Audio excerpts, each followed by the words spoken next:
दशरथ जी को बात समझ में नहीं आ रही है, संशय में पड़ गए। गुरु जी ने कहा इसका क्या मतलब है। हमारे यहाँ साधुओं में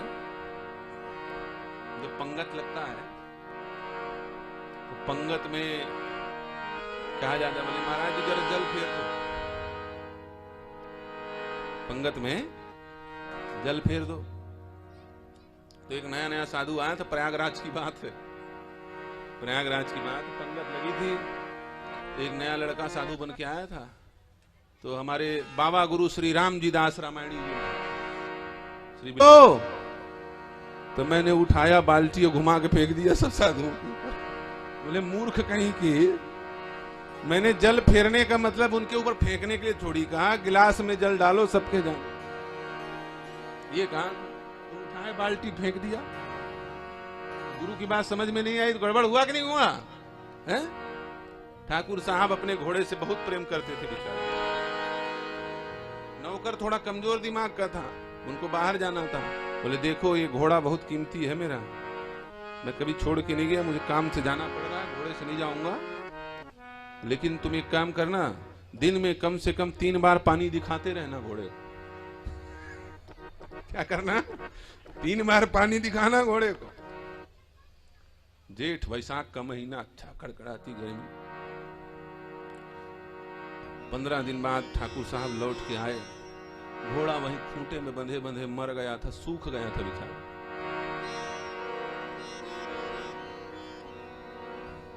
आग बबूला हो गए ठाकुर साहब, मार डालूंगा, कहां है वो दुष्ट, सामने लाओ मेरे। इतना कीमती प्यारा घोड़ा मर गया बेचारा, पानी नहीं पिलाया उसने।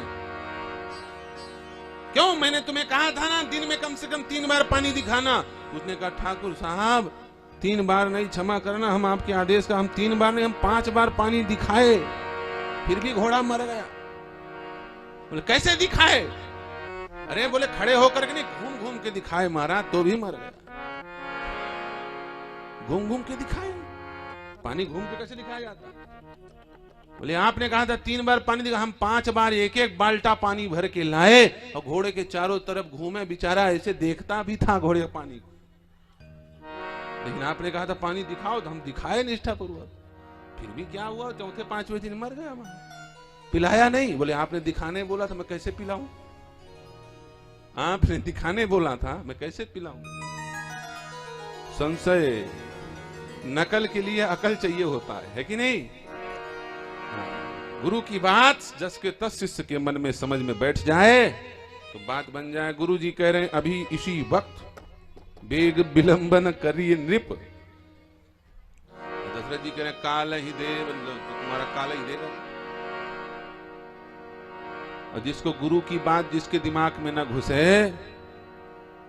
तो फिर दिमाग की स्थिति गड़बड़ भी हो जाती है, मस्तिष्क संतुलित हो जाता है। ये हम नहीं कह रहे हैं, भरत जी महाराज कह रहे हैं। जब दशरथ जी की मृत्यु हो गई ना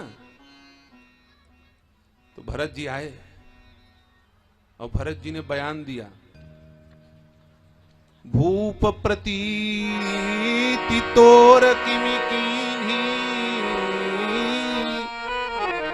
मरण काल विधिमति हरली। जिसके मति को विधाता ने हर लिया हो उसी व्यक्ति को गुरु की बात समझ में नहीं आती। याद रखना, जिसको संत की वाणी समझ में ना आवे, गुरु की बात समझ में ना आवे, तो समझ लो ब्रह्मा ने इसकी बुद्धि का हरण कर लिया। मरण काल विधि मति हर लीनी। और मति हर लेने का मतलब क्या होता जानते हो? जाक प्रभु दारुण दुख दे, दाक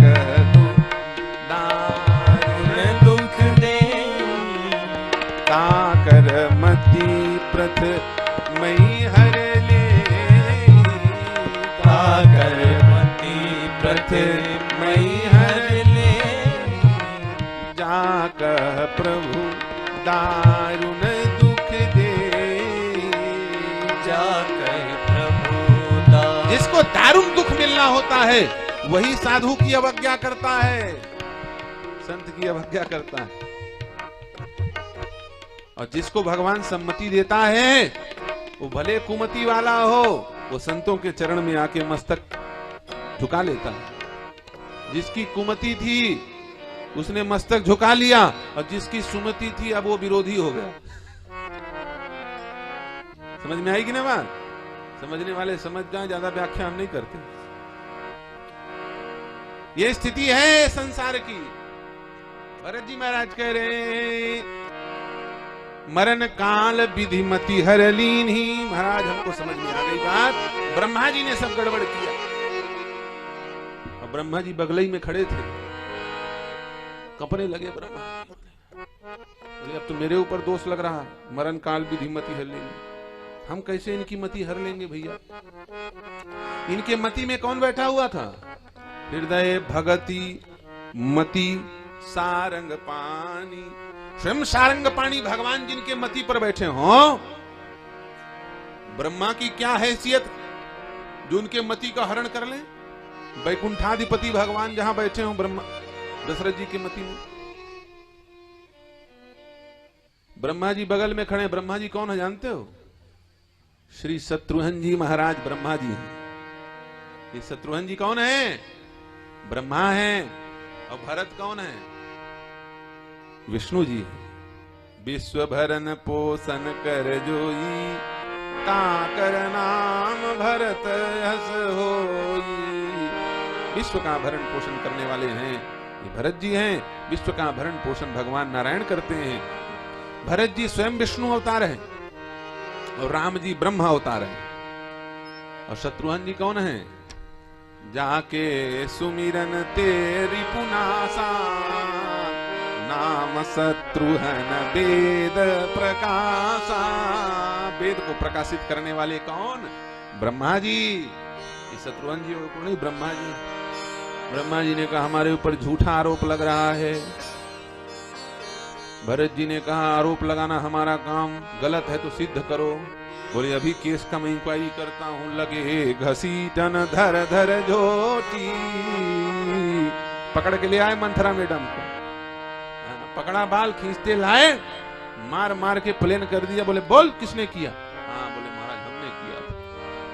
ब्रह्मा जी ने कहा मैं निर्देश हूं, मैंने कुछ नहीं किया, ये मति का काम मति ने किया है।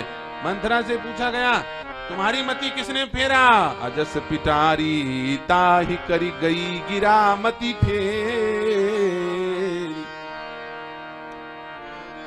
सरस्वती आई थी, उसने गड़बड़ किया, उनके द्वारा मैंने कैकेयी का गड़बड़ किया और कैकेयी ने दशरथ जी। ब्रह्मा जी निर्दोष, हमने कुछ नहीं किया महाराज। भरत जी ने कहा हाँ चलिए ठीक है, आप बाइज्जत बरी हो, तुम टेंशन मत लो, शांत रहो, छोड़ दो मंत्रा को छोड़ दो। अरे मैं मार डालूंगा। अरे बोले जब तुम निर्दोष हो गए तो काहे मार रहे हो? वो गुस्से ही गुस्सा में मारे चले जा रहे थे मंत्रा को। ब्रह्मा जी समझाया, बोले नहीं नहीं कोई बात नहीं। अच्छा, हमने कल बताया था कि जिसकी मति गड़बड़ा जाती है वो बिना सोचे विचारे बोलना शुरू कर देता है।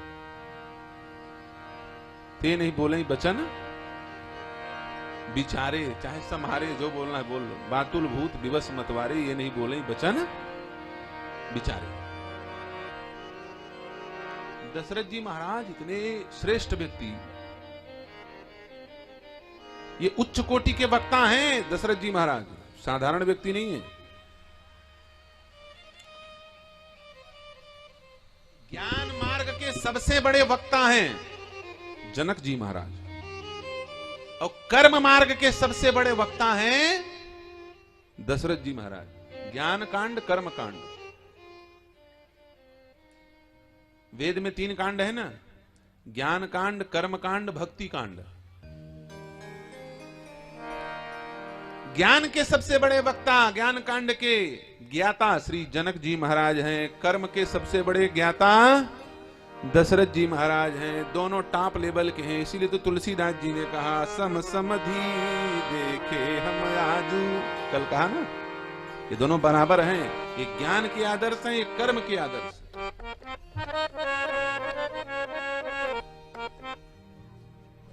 बड़े अच्छे वक्ता हैं। वक्ता का लक्षण भी बताया था हमने कल या फिर परसों। जो केवल मुंह से बोले वो वक्ता नहीं होता है।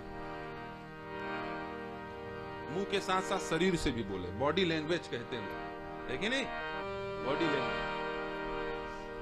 अच्छे वक्ता जो होते हैं वो शरीर से भी, हाव भाव से सब बता देते हैं।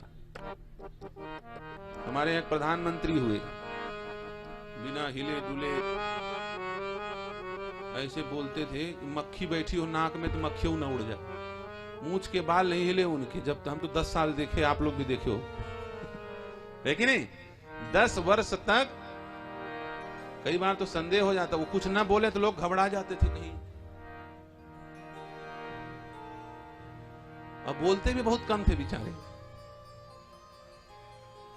अब एक आदमी ने कहा, बोले महाराज पहले प्रधानमंत्री हुए वो बोलते नहीं थे, अब वाले चुप नहीं होते। तो ये भी अच्छी बात है। अरे कोई बात नहीं, हमने कहा चुप नहीं होते, कोई बात नहीं। अधिक बोलता है कोई बात नहीं, अरे अधिक बोलता है लेकिन देश के लिए बोलता है, हिंदुत्व को जगाने के लिए बोलता है, तो इसका अधिक बोलना भी लाभदायक है।